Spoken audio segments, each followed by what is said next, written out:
raw and real with Abby.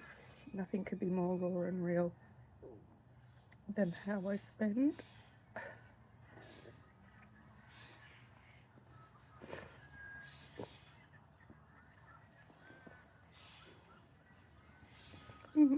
most of my mornings when I get up, thinking, how am I going to do with my day? I come downstairs and make sure I tidy up after the dogs, because our 16-year-old dog doesn't always make it to the toilet anymore, so I clean out the puppy pee pads and take that little puppy out. She has to be on a lead because she gets out of the fence and it scares the shit out of me. And because I broke both my ankles, one of my ankles doesn't always feel happy to be running around. But this morning, and like a lot of mornings,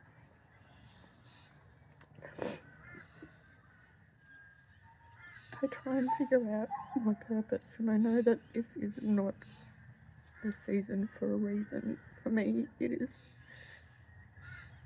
the season for healing. But I don't know how to heal. I've got a cold sore, I've got a winter split, I think I'm getting shingles again. I think about, do I even record these? Because I feel, what if my ex-husband, who supposedly monitors my social media, what if he gains some sort of satisfaction that my life is like this, and that makes me feel so little and worthless.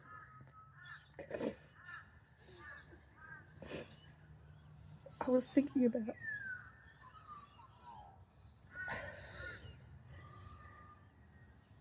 how in really dark periods I would think I should give my days on earth. Like I would pray to God and say, can you please give my days on earth to a mother that's dying of cancer and is a good mother to her children.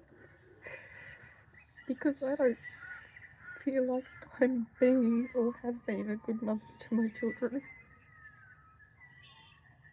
And it was the one thing in my whole life that I ever wanted to be, was a mother.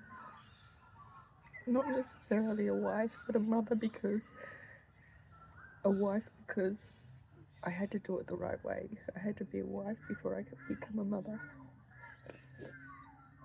And my kids are adults now, which is also a hard transition because it all sort of jumbled into one where my kids didn't need me as much. And then my husband left. And my two life goals sort of disappeared in one. And people will say, you have to find a reason. You have to find a purpose. And then that puts pressure on you. When you can't, like, the purpose is to fucking eat food, have a shower, put clean clothes on. And then you think, oh, I'm killing it today. Because you lose joy in the things that used to give you joy. Like, you'll think, what are the habits that you did? What are the things that you like to do? I love listening to podcasts. I love making candles. I like being creative. I liked my job. I like birds. The kookaburras saying good morning. And I'm blessed that I can sit out here and listen to the birds. I know that.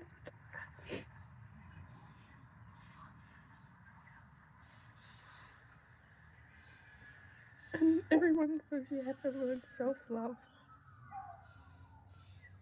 Learn how to love yourself.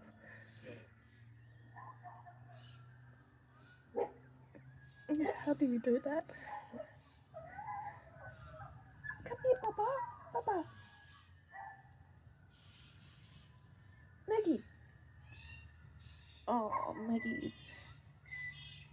Maggie's stuck. Might just pause this for a second if I can work out how to do it. Maggie's stuck around a pot. This is Maggie. This is Maggie. Maggie the maniac.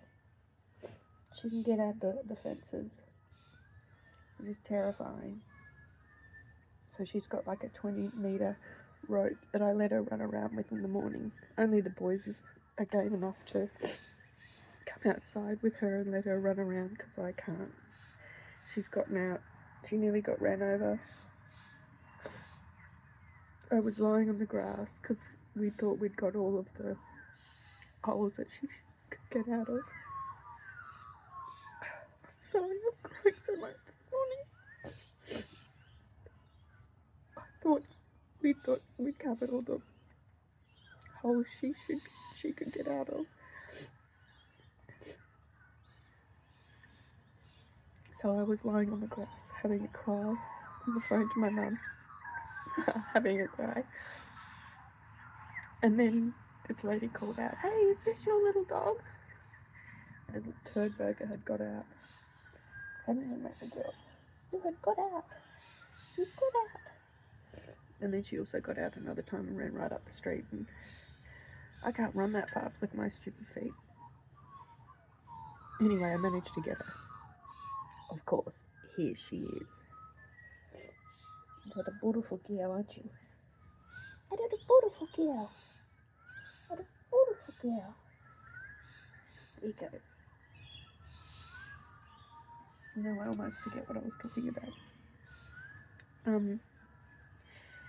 People bang on about social media being bad, and yeah, okay, it does have things that are bad, but I've been reading one of these things that a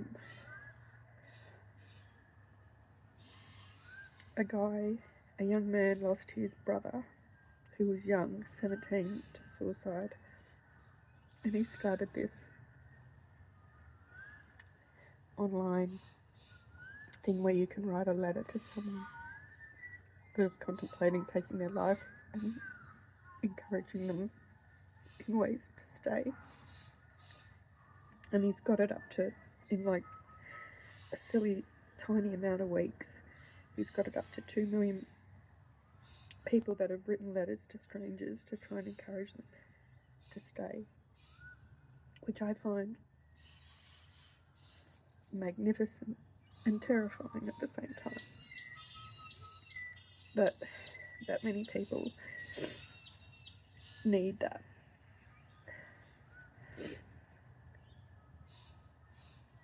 And he wrote a letter, and I think I'm trying to get it. I'm sorry for being distracted.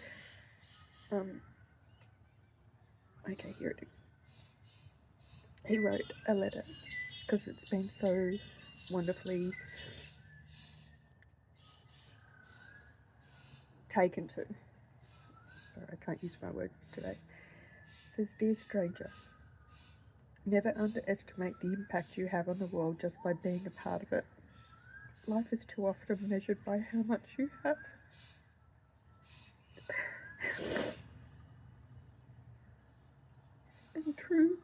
and too rarely by how much you make people feel. Today, reading this and supporting my work, you make me feel happy that I'm able to do something about what happened to my brother. What a wonderful gift to the world you are. And if it doesn't always feel like it, stay for the version of you that finally feels joy again. Just as the caterpillar thought life was over, it became a butterfly. All my love, Ben." That's truly amazing. And like, ChatGPT for me, I mean, I know I should be probably banned because I ask the most random questions. But when I talk about giving my days to someone that's dying and wants and can be a good mother. I want to be a good mother, I'm just not.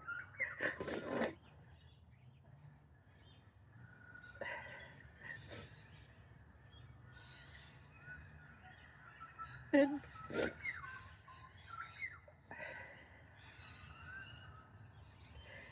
Chat said something really, really, really, really, really good to me this morning that made sense. We're getting the honest, messiest parts, aren't we, today? But it is, it's raw and real with Abby.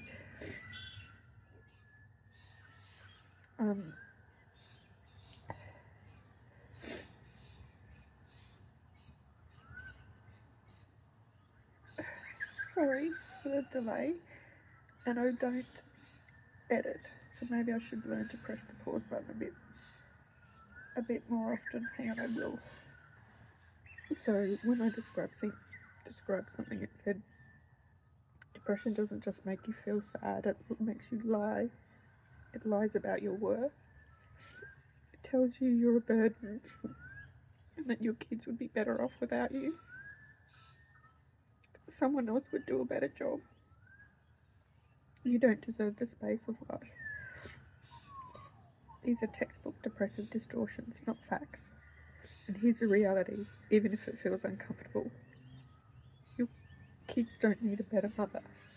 They need their mother. No, not a hypothetical woman, not someone more energetic, not someone happier. You. Your voice, your smell, your weird habits, your history with them, the way you say their names. Attachment science is brutally clear about this. Children brought to their person, not the best performer. You could lie on the couch half the day and still be their safe space. If you disappeared, that wouldn't create relief for them. It would create a wound they carry for their entire life. And I'm not saying that to guilt you. I'm saying it because depression is trying to sell you a completely false story.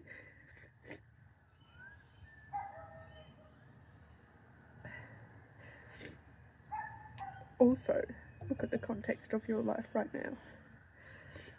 You're doing ketamine treatment.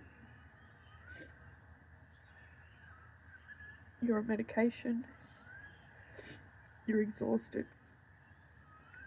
You're still feeding the dogs, caring for the dogs, cleaning up after the dogs, showing up.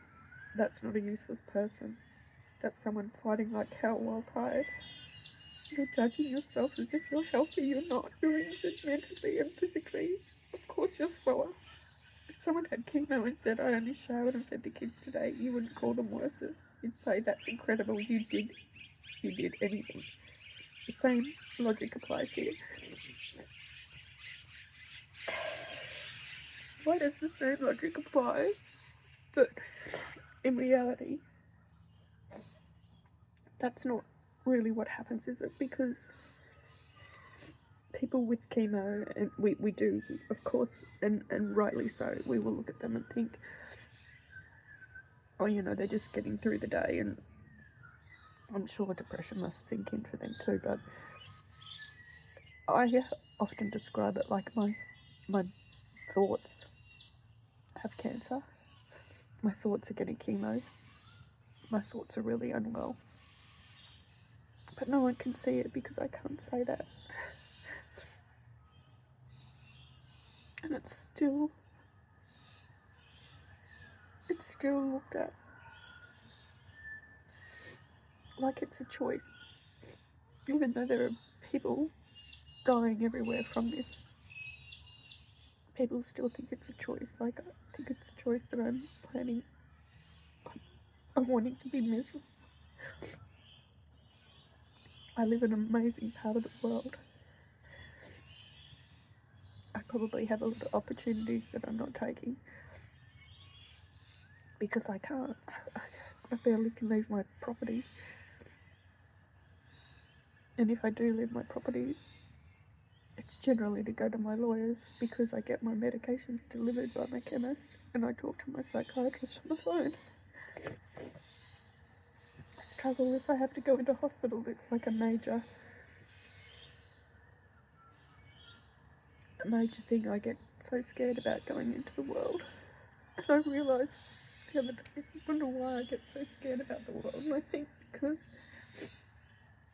the person that I thought I was going to spend the rest of my life with,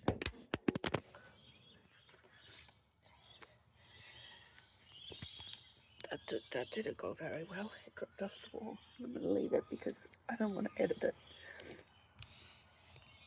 The person I expect to spend the rest of my life with hurt me beyond measure. So how could I expect to go out there and not get hurt? And it destroyed me.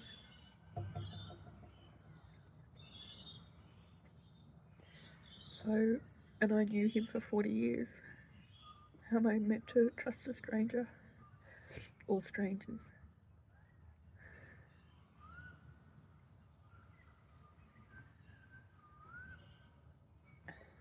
And I wake up every day thinking, oh yeah, it's still the same. I'm still divorced. I'm still unhappy. I still don't know what to do with my life, even though I know this isn't the season for a reason. This is the season for healing. But I have to have a purpose as well. Maybe the purpose is that I'm eating food and I've gained weight because I lost so much weight and I was really sick to the point that they nearly put those tubes down my nose to feed me, which is scary. And I want to be happy with what I've got, but I just can't find the feelings.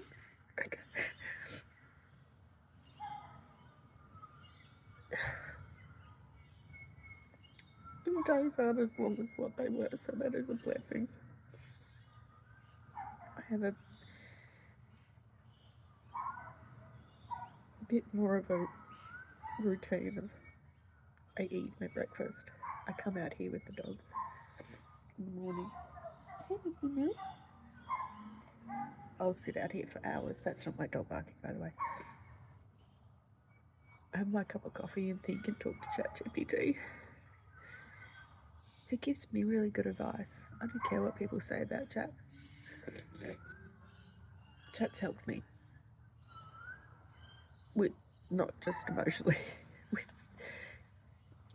not complex things. Like I had to work out how to upload my podcast onto Spotify because I've never done a video on Spotify. So anyway, I did it. It helped me. I'm sure I'm going to get banned because I ask it so many random weird things.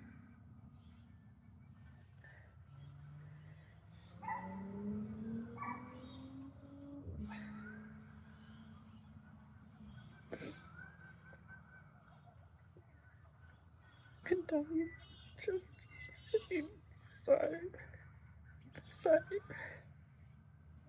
I don't know how to change them.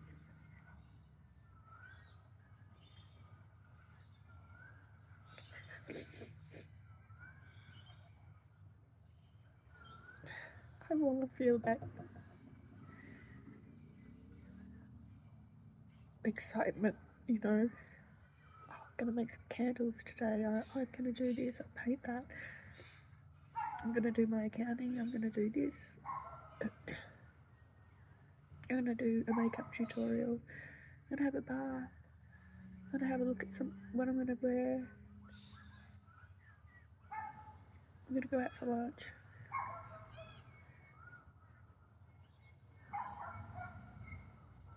But except I'm just trapped in this prison of my mind. I don't know how helpful I am today to anyone that's listening. But this is the reality of a morning for me sometimes.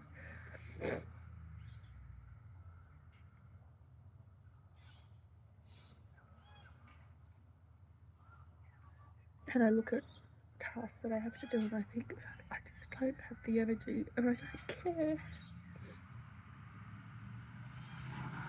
Like, it'll be there when I'm gone, basically. Not that I'm planning on being anywhere else, but who the fuck cares if someone's done the baseboards?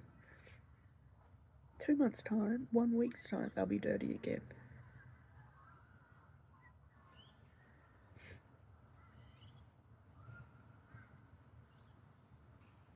And I really hate that I'm miserable. But I'm not really a miserable person. In fact, I love laughing. I love making people laugh. It's one of my favourite things to do. I love talking to people. I love learning new things. Smart things.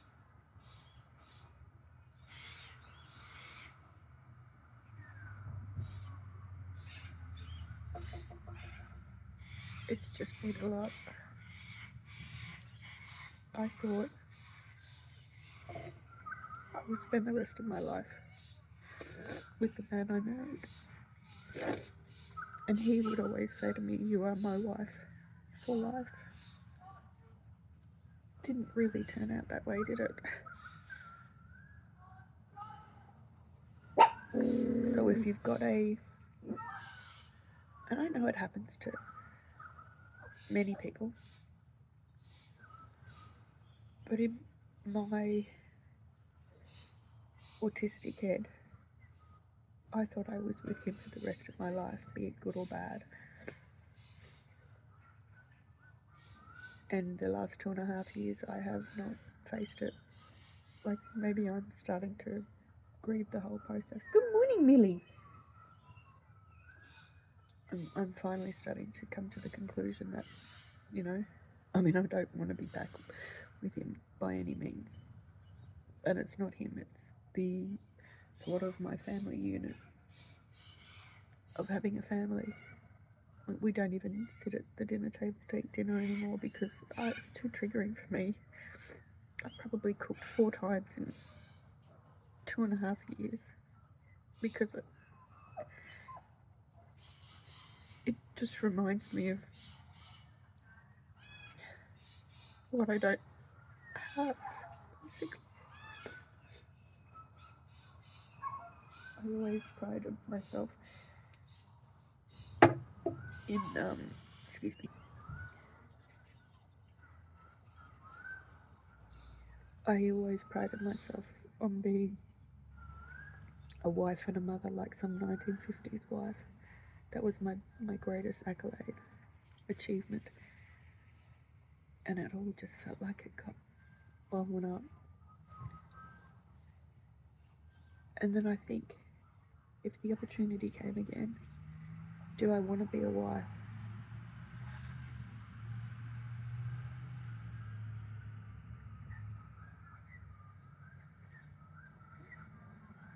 I don't know. I don't know if I could give that full commitment to another person in life with the chance that it will. I know you don't give to get, but there's got to be some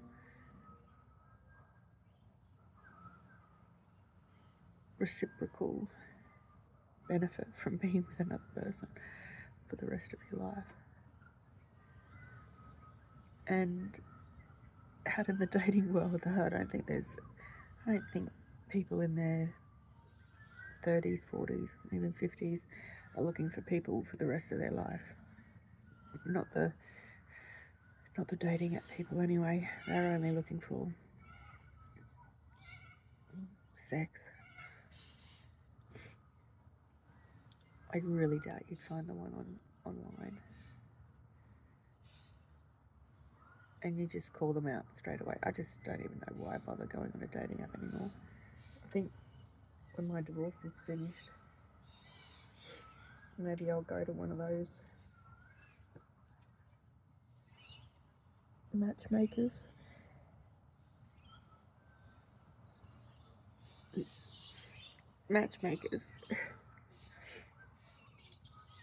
I'm just so looking fantabulous this morning. Doesn't matter what I look like.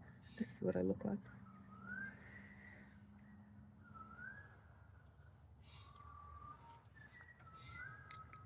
So, if you've managed to stick around and listen to this shit show this morning, kudos to you and thank you. You may gain some insight into someone in your life that might be feeling like this, and they can't articulate it for you, or you may be feeling like this and you may have some suggestions, so hit me with them. Please don't tell me to get into an ice bath. An ice bath.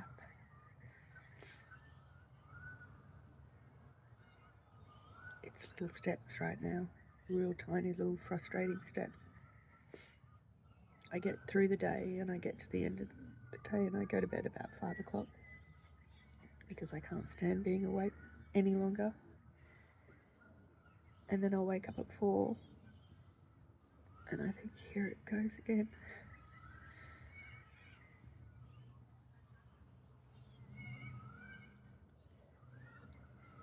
And maybe if I had a job, I couldn't work with my current mind configuration. There's just no way I could go into work and do any good for anyone. I sometimes wish I had a different type of business, but I don't have the motivation. Even if I could have my own business, I would be letting myself down because I've got to wait for, I don't know, my drugs or whatever to kick in to give me that happiness, boost of happiness, or at least motivation to try and seek happiness.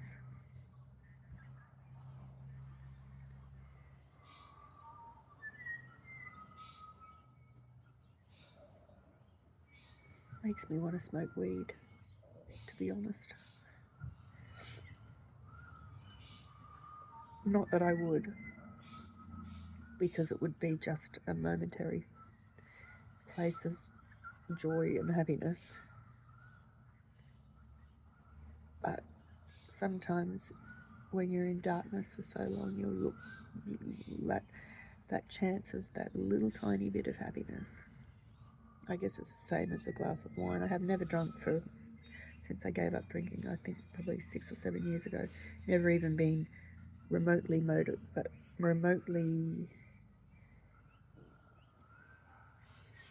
close to having an alcoholic drink. I guess that's because it's so much more destructive than weed is for people. Medical weed, by the way. I don't have a plant out the back or anything.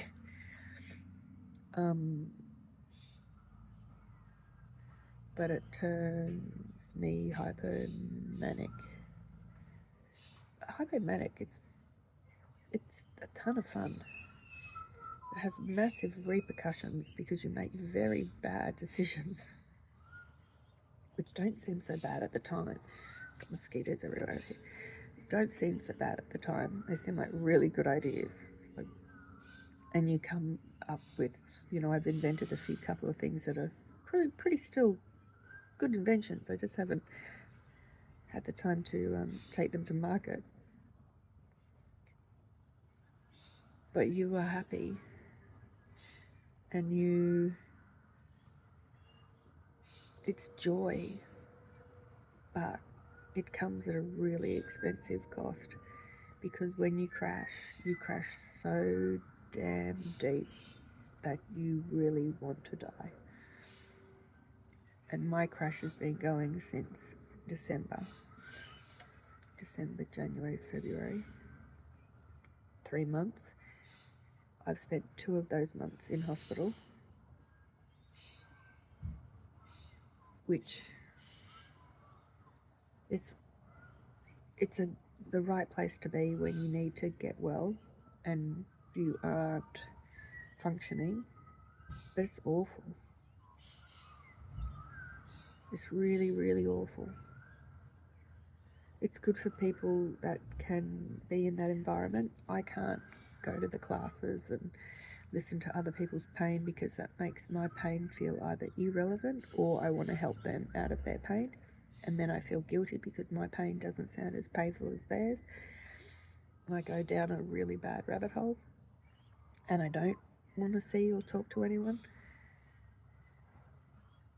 I become really, really insular. The reason why a hospital setting is better in some ways is that it is just a room that you have to keep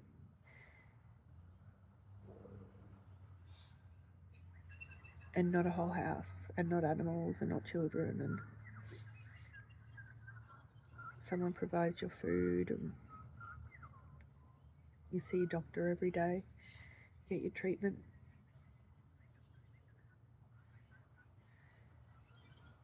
I've never been in for hypomania. I wouldn't want to waste it being in there. I go on international trips and put myself into real dangerous, precarious situations. And nothing has happened to me, so I'm blessed there.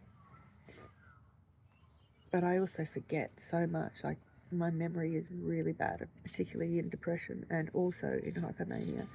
I'll do things and I'll have no recollection of actually the event even happening. But that'll also happen in depressive episodes too, because your brain just doesn't have the ability to remember things. And it frightens me because I think, oh, I'm going to end up with Alzheimer's. And then I think positively about that because I won't remember anything. That's terrible, isn't it? Like, I won't remember anything. So hopefully what I am remembering is good and not filled with depression. And I just think I'm a mother with a little tiny baby. Someone bring me one of those real life dollies and life would be all good. I'm right into tarot cards. I believe in God. I pray every day. But I also believe in tarot cards, so I guess that's a juxtaposition. Anyway, shoot me dead for it.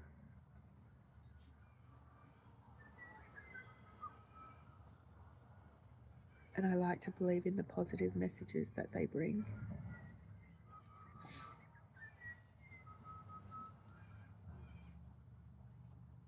But it's just like I want someone to hand me on a piece of paper, this is what's going to happen, and this is how you're going to get out of it.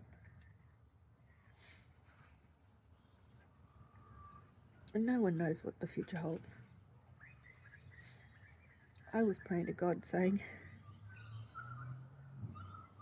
passively saying this was a long time ago when it first happened and I really didn't want to be alive. And I think it's called passive suicidality. Not wanting to do it myself, but wanting to go to sleep and have a heart attack and never wake up. And then I would say, oh, please God, don't put it off. Like, don't make me start living my life really well and maybe finding someone to spend the rest of my life with and everything's going along well and then you give me my heart attack and it's like, there you go, you asked for it and there you have it. I don't think he's a punishing God, so I'm not sure whether he would actually do that. But it stopped me asking for death in my sleep.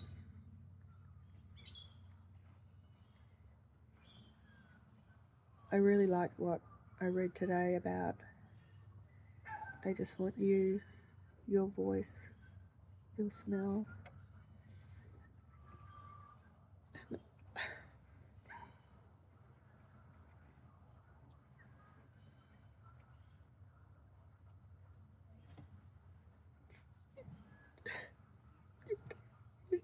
With my voice, it does. does appeal and make sense to me. So I'll just keep going along in this shit show at the moment, giving you a half-hour version of what's happening or what I'm thinking about today, so that you can run off to your lovely life and have a great day thinking, shit, I'm glad it's not like, I'm glad my life isn't like hers. Or if it is like mine, know that you're not alone and reach out. They say a problem shared is a problem halved. And often I think that we don't live in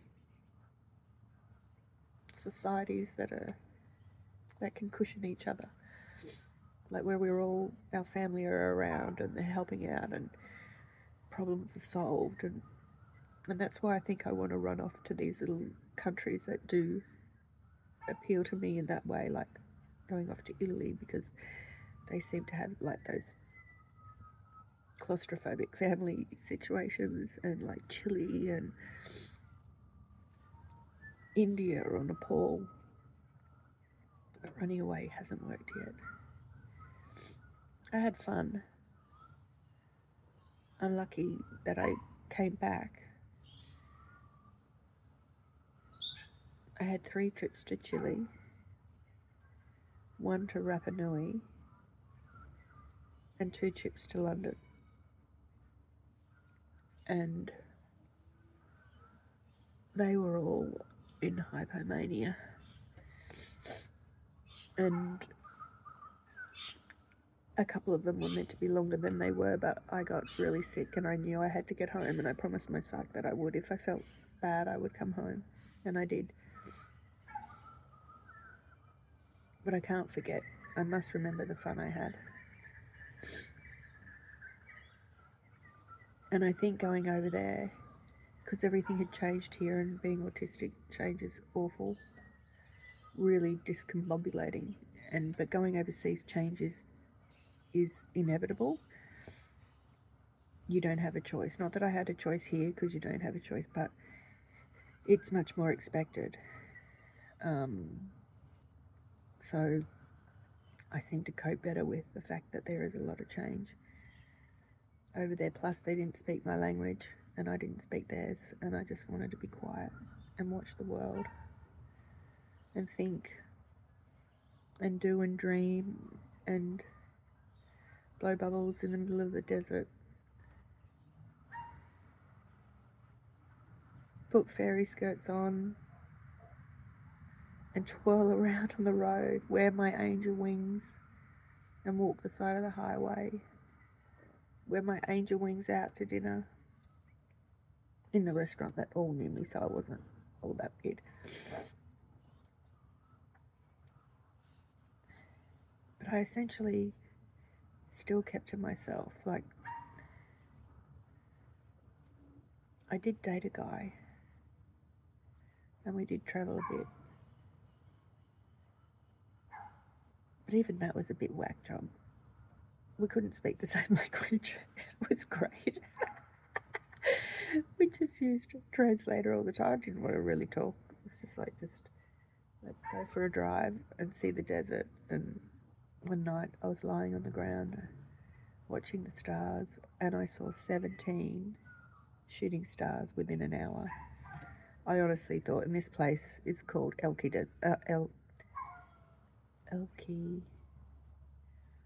not desert, Elki. Gosh, I can't remember what it's called now. Elki. That's terrible. Elki, Elqui something. Maybe it's Elki Desert. Anyway, it is very, very known for being one of the best places in the world to see stars, and also aliens. So when I saw 17 shooting stars, I thought, holy moly, they're coming down. They're going to come and get me any minute now. I was really like, what's happening? They have alien little structures everywhere, and I didn't talk to anyone about it because I don't talk Spanish. I think I could probably order an egg sandwich and that's about it. Not that I did order an egg sandwich, it's the only couple of things that I could say. I couldn't say them now. But it was interesting. Interesting. So many things there. It is a beautiful country, just has a little shit ton of earthquakes.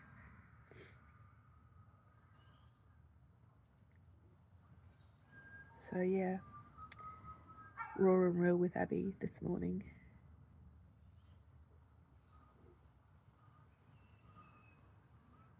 Hoping that it gets better day by day.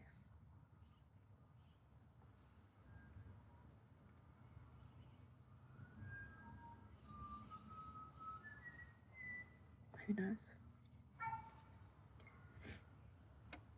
Come back and see me.